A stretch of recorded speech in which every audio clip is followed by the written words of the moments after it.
लगता है आवाज नहीं पहुंच रही। महफूज आलम हमारे साथ जुड़े हुए हैं। महफूज, क्या जानकारी है? इस वक्त आप पोलिंग मरकज पर है, 4 बज चुके हैं, क्या परसेंटेज है अभी? देखिए जिला में इस वक्त जो है परसेंटेज अभी तक का जो आया है, बिहार के 5 पार्लियामेंट हल्के में इंतखाब हो रहे हैं, जी। उसमें जो परसेंटेज आया है 4 बजे तक का, वो है 50.8% है। यानी झंझारपुर में 50% है, सुपौल में 52% है, अररिया में 53, मधेपुरा में 48, खगड़िया में 53% जो है वोट है। जिला में आपने देखा कि आज जो इंतखाब बिहार में जो हुए हैं, इसमें कई जगहों पर जो है वोटर लिस्ट में लोगों का नाम नहीं था। जैसे सुपौल में काफी जो है लोगों ने एतराज किया, झंझारपुर में जो है करीब 400 लोगों ने जो है काफी एतराज किया, हंगामा भी किया इसको लेकर कि भाई वोटर हमेशा जो है वो वोट देते आए, अब हक राय का इस्तेमाल करते आए हैं, लेकिन इस बार जो है वोटर लिस्ट में उनका नाम नहीं था। तो एक तरह से कहें इलेक्शन कमीशन के उस दावे पर भी सवाल खड़ा होता है, जिसमें इलेक्शन कमीशन ये बार बार वोटरों से ये अपील करता है कि आप आइए और वोट डालिए, और जाहिर है किसी का वोट नहीं डालना, हक राय का इस्तेमाल नहीं कर पाना, ये काफी अफसोस का मकाम है। तो ऐसे में कई जगहों पे ईवीएम की खराबी की वजह से भी लोगों को काफी मुश्किलें उठानी पड़ी। लोग कतार में लगे रहे, लेकिन ईवीएम खराब था कई जगहों पे, जैसे खगड़िया में था, सुपौल में था, तो वहां पे लोगों को परेशानी उठानी पड़ी है। ओवरऑल देखा जाए तो लोगों में काफी जोश था, वोट डालने का जोश था। एक ये भी कहें कि जमहूरियत के दिन त्योहार में वो खासतौर से दिल्ली इलाकों में एक मेला जैसा समा रहता है। लोग जो है अपने उम्मीदवारों को इंतखाब करने के लिए कतार में खड़े रहते हैं, अपने हक राय का इस्तेमाल करते हैं और काफी खुश होते हैं इस मौके पर। हालांकि इलेक्शन कमीशन काफी तैयारियां भी हुई थी, जगह जगह टेंट लगाए हुए थे, पानी का इंतजाम था धूप की वजह से जो है, ताकि जो लोग कतार में खड़े हैं उनको परेशानी नहीं उठाना पड़े। तो ये तमाम चीजें जो हुई। आपको ये भी बता दें कि आज बिहार में जो 5 जगहों पे है, इसमें काफी अहम लीडर है जिनकी खिदमत का फैसला आज होना है। मधेपुरा से शरद यादव हैं जिनके खिदमत का आज फैसला होना है। कांग्रेस पार्टी के रंजीता रंजन है सुपौल से, अररिया से वहीं बीजेपी के प्रदीप कुमार हैं, खगड़िया से महबूब अली कैसर है जो कि मरकजी हज कमेटी के चेयरमैन भी अभी हैं। तो ये कई बड़े लीडर हैं जिनके खिदमत का फैसला आज होना है। सीमांचल की इसमें एक सीट है अररिया, जो कि माइनॉरिटी इलाका है, 42% के करीब जो है माइनॉरिटी है। तो एक तरह से कुल मिलाकर जब इन 5 हल्कों को देखते हैं तो लोगों में काफी जोश देखा गया, और लोगों ने अपने हक जहाँ पर ईवीएम खराब हुई है या जिस तरह की शिकायतें आई हैं, तो क्या वहां लोगों को वक्त दिया जाएगा जितना वक्त खराब हुआ है वोट डालने के लिए? नहीं जिलानी लोगों को वक्त तो नहीं दिया जाएगा। जो मामूल के मुताबिक जो टाइम तय किया गया है इलेक्शन कमीशन की जानिब से, उसी टाइम के मुताबिक जो है पोलिंग होगा।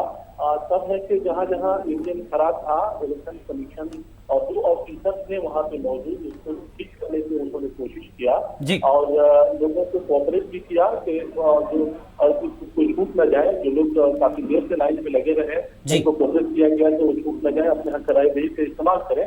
और ये है कि जिन लोगों का नाम वोटर लिस्ट में नहीं था, वो लोग अपने हक राय का इस्तेमाल नहीं कर सके, उन्होंने मुखालफत बहुत की, लेकिन जाहिर है उनसे जो है वो वोट नहीं डाल सके, और इलेक्शन इसमें जो ऑफिसर थे उन्होंने भरोसा उनको दिलाया और वो चले गए। कई जगहों से हम लोगों ने ये भी देखा कि लोगों ने वोट का बाइकाट भी किया है। और बाइकाट करने के पीछे जो कारण बताया है, जो वजह बताया है, तो ये कहा है कि काफी दिनों से सियासी लीडर वादे करते रहे तमाम चीजों को। खासतौर से आपको बताएं कि अररिया में बूथ नंबर 79 और 10 वहाँ पे काफी लोगों ने जो है वोट का बाइकाट किया, और ये वजह बताया कि सड़क जो है उनके यहाँ नहीं है, सैलाब मुतासरा इलाका है, और तमाम सियासी लीडर और तमाम सियासी पार्टियों के बड़े लीडर जो उस इलाके में इंतखाबी रैलियां किया और करते रहे, और उन्होंने वादा किया कि ये मसले हल कर देंगे, लेकिन हल नहीं हुआ।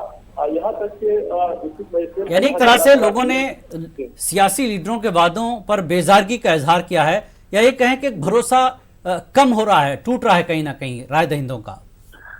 देखिए, जब भी इंतखाबात होते रहते हैं वहाँ जो लोगों के साथ मसले बहुत ज्यादा रहते हैं, कि इज्तिमाई मसले, खासतौर से जो सड़कों के मसले, बिजली के मसले, पानी का मसला, जी। तो ऐसे मौकों पे वो मुखालफत करते हैं, वोट का बाइकाट करके अपने एहतजाज दर्ज कराते हैं, ताकि लोगों की आंख खुले के सिर्फ जो है वोट लेकर और इख्तियार में आ जाना और जीत जाना ही मकसद नहीं होना चाहिए। मकसद ये भी होना चाहिए कि आप जो वादे करते हैं और जिस इलाके से डेवलपमेंट की बात करते हैं, जब यहाँ से इंतखाब जीतते हैं तो ये जरूरी हो जाता है कि उन इलाकों में काम भी कराएं।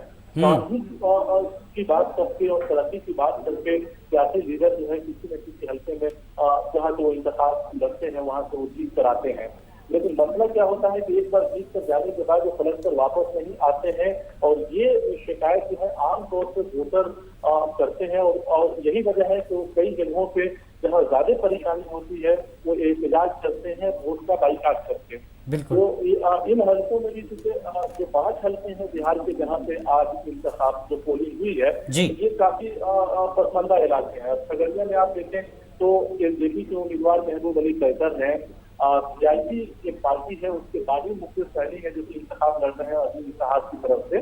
तो आप देखेंगे तो महबूब अली कैसर वहाँ के सिटी एमपी है, और वो इलाके में नहीं गए, उनको भी एहतजाज का सामना करना पड़ा। खगड़िया में आप देखेंगे कि बीजेपी के उम्मीदवार प्रदीप कुमार ने पहले वहाँ से जीतते रहे हैं, वो आरजेडी के सरफराज आलम वहाँ इंतखाब लड़। बिल्कुल महफूज, पसमानदगी का एक लंबा वक्त गुजरा है, बिहार के लोग भी चाहते हैं कि आखिर वो कब तक पसमानदा रहें, उन्हें कब तरक्की मिलेगी, और वो वादे जो लीडर नेता उनसे करते हैं वो पूरे कब होंगे।